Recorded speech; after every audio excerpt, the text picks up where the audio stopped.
Bismillahirrahmanirrahim. Assalamualaikum warahmatullahi wabarakatuh. Perkenalkan, nama saya Nur Hikmah, Prodi Pendidikan Bahasa Indonesia. Saya mohon maaf sekali karena tidak bisa presentasi melalui Google Meet pada hari ini karena jaringan yang kurang baik. Pada hari ini saya akan menjelaskan tentang kurikulum 2013 di jenjang SMP. Saya dari kelompok 6 yang beranggotakan saya sendiri Nur Hikmah, dan yang kedua adalah Mas Syamsya Al-Kamal. Ya, sebelum saya akan memberitahu apa sih itu kurikulum. Kurikulum adalah rencana untuk kegiatan pembelajaran yang terdiri dari dua dimensi pokok, yaitu visi dan struktur.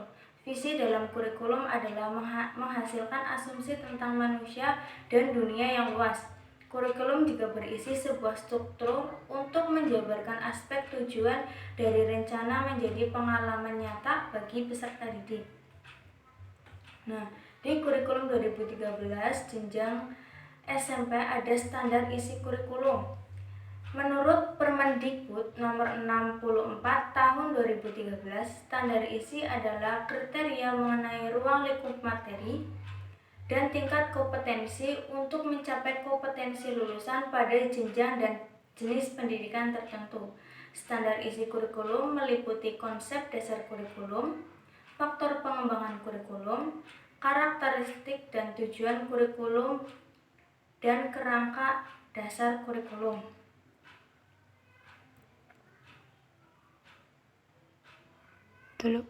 Konsep dasar kurikulum 2013 yaitu menekankan pengembangan kompetensi pengetahuan, keterampilan, dan sikap peserta didik secara holistik atau seimbang.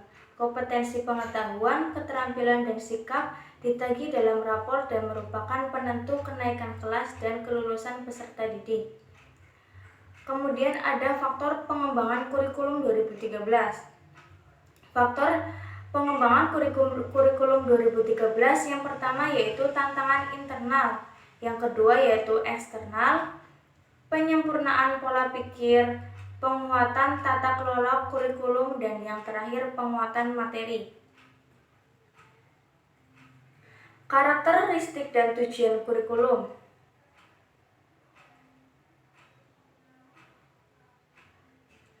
Yaitu yang pertama, mengembangkan keseimbangan antara sikap spiritual dan sosial, pengetahuan dan keterampilan, serta menerapkannya dalam bidang berbagai situasi di sekolah dan masyarakat.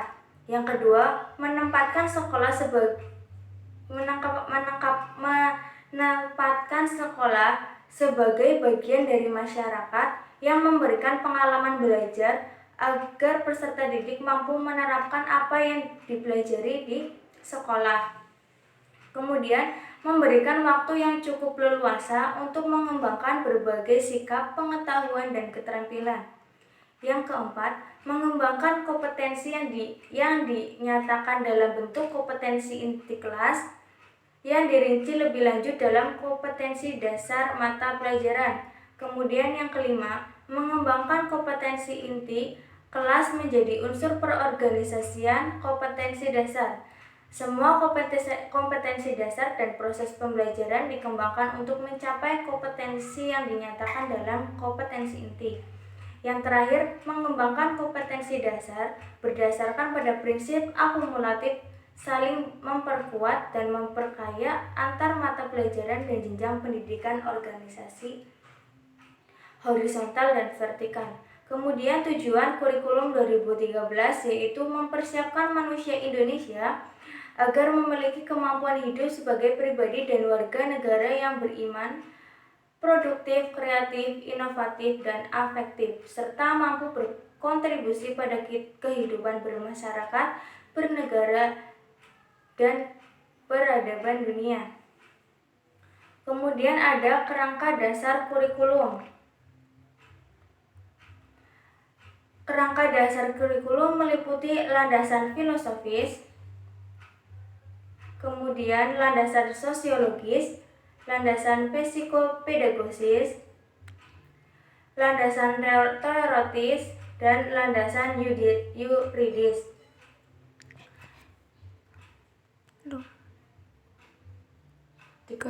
Kemudian ada struktur kurikulum. Struktur kurikulum yang pertama yaitu kompetensi inti. Kompetensi inti sekolah menengah pertama atau SMP merupakan tingkat kemampuan untuk mencapai standar kompetensi lulusan atau biasa disebut dengan SKL yang harus dimiliki seorang peserta didik SMP pada setiap tingkat kelas. Ada rumusan kompetensi inti menggunakan notasi sebagai berikut. Yang pertama yaitu kompetensi inti 1 atau KI1 untuk kompetensi inti sikap spiritual. Kemudian kompetensi inti 2 atau KI2 untuk kompetensi inti sikap sosial. Kemudian kompetensi 3 atau KI3 untuk kompetensi inti pengetahuan. Dan yang terakhir adalah kompetensi inti 4 atau KI4 untuk keterampilan. Kemudian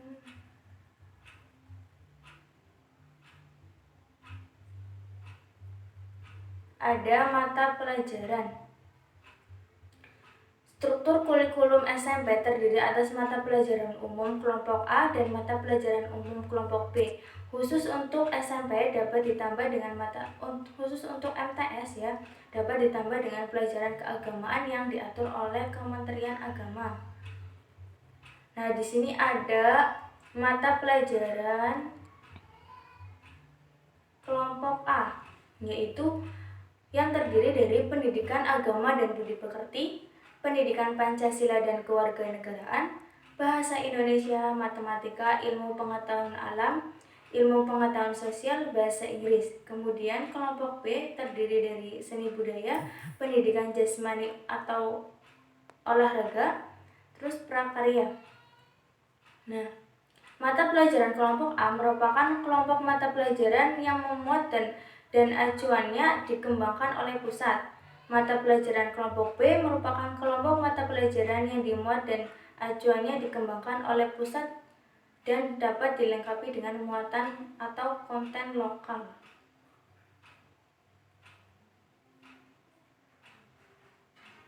Kemudian ada beban belajar.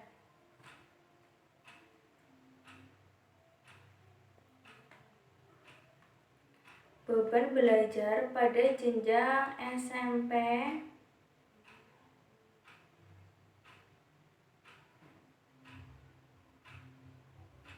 beban belajar merupakan keseluruhan kegiatan yang harus diikuti peserta didik dalam 1 minggu, 1 semester, dan 1 tahun pembelajaran.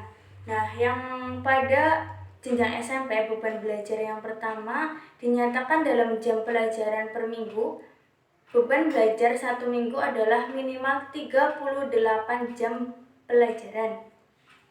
Jadi, dalam 1 minggu itu, peserta didik belajar sebanyak atau selama 38 jam. Kemudian, beban belajar di kelas 7, 8, dan 9 dalam 1 semester paling sedikit 18 minggu efektif.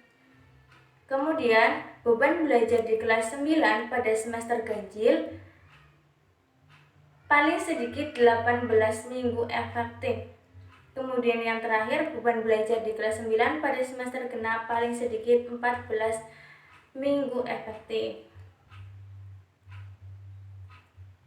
Kemudian muatan pembelajaran. Muatan pembelajaran di SMP yang berbasis pada konsep-konsep terpadu dari berbagai disiplin ilmu untuk tujuan pendidikan adalah mata pelajaran ilmu pengetahuan alam dan ilmu pengetahuan sosial. Pada hakikatnya, IPA dan IPS dikembangkan sebagai mata pelajaran dalam bentuk integrated science dan integrated social studies. Muatan IPA berasal dari disiplin biologi, fisika, dan kimia, sedangkan muatan IPS berasal dari sejarah, ekonomi, geografi, dan sosiologi.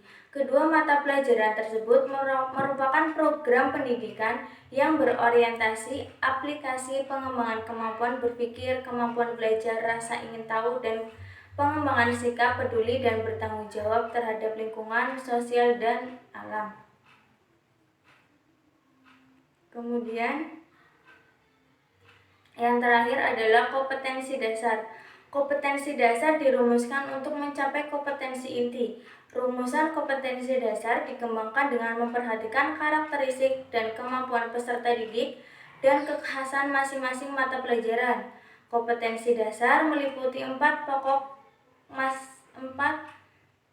kelompok sesuai dengan kelompok kompetensi inti sebagai berikut. Kelompok pertama yaitu kelompok kompetensi dasar sikap spiritual dan rangka menjadi penjabaran KI1 seperti yang tadi dijelaskan di kompetensi inti. Jadi sama ya.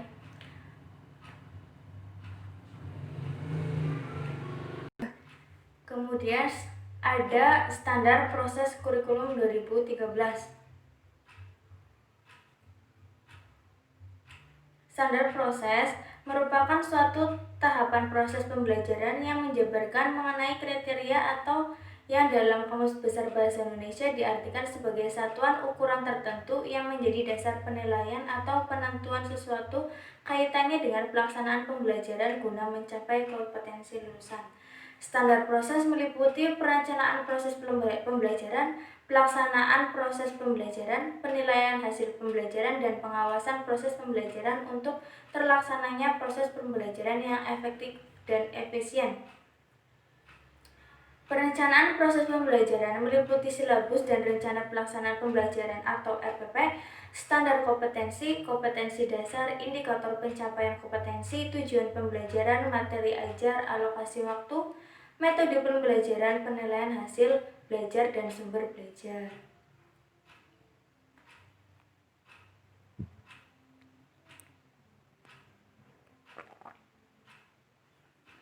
Kemudian yang terakhir adalah standar penilaian kurikulum 2013 jenjang SMP.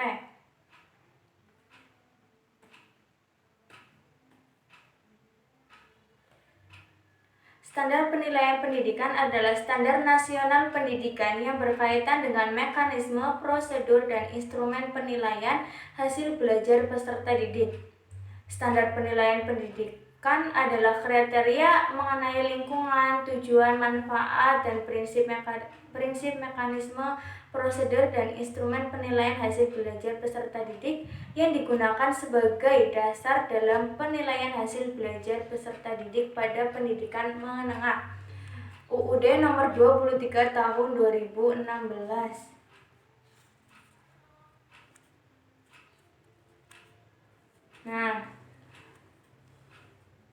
Lingkup penilaian yaitu yang pertama penilaian hasil belajar oleh peserta didik, yang kedua penilaian hasil belajar oleh satuan pendidikan, yang ketiga penilaian hasil belajar oleh pemerintah. Kemudian tujuan penilaian adalah yang pertama penilaian hasil belajar oleh peserta didik bertujuan untuk memantau dan mengevaluasi proses kemajuan belajar dan perbaikan hasil belajar peserta didik secara berkesinambungan. Kemudian, tujuan dari penilaian hasil belajar oleh satuan pendidikan bertujuan untuk menilai pencapaian standar kompetensi lulusan untuk semua mata pelajaran. Yang ketiga, penilaian hasil belajar oleh pemerintah bertujuan untuk menilai pencapaian kompetensi lulusan secara nasional pada mata pelajaran tertentu. Di sini juga ada prinsip penilaian hasil belajar peserta didik. Yang pertama adalah sahih, yaitu benar, benar adanya. Kemudian yang kedua adalah objektif. Yang ketiga adalah adil, dalam artian harus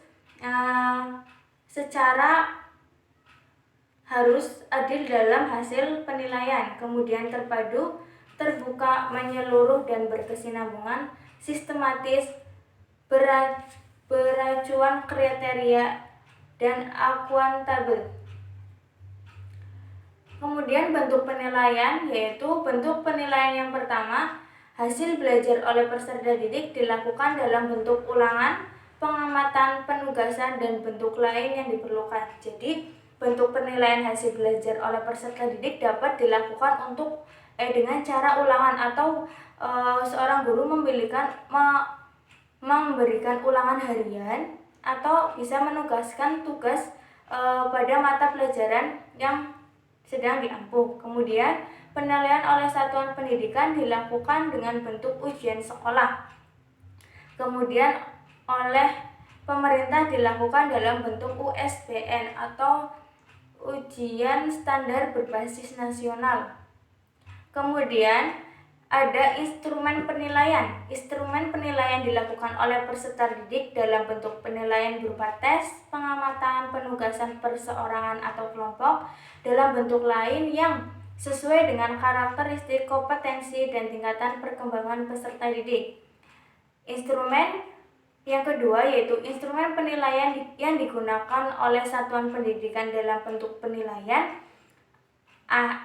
akhir dan ujian sekolah memenuhi persyaratan substansi, konstruksi, dan bahasa serta memiliki bukti validasi empirik. Kemudian yang terakhir yaitu instrumen penilaian yang digunakan oleh pemerintah dalam bentuk UN atau ujian nasional memenuhi persyaratan substansi, konstruksi, bahasa, dan memiliki bukti validasi empirik serta menghasilkan skor yang dapat diperbandingkan antara sekolah dan daerah. Ya, sekian presentasi dari saya mengenai kurikulum 2013 jenjang SMP.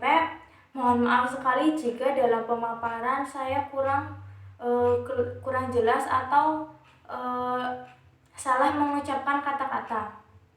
Wabillahi taufiq wal hidayah. Wassalamualaikum warahmatullahi wabarakatuh.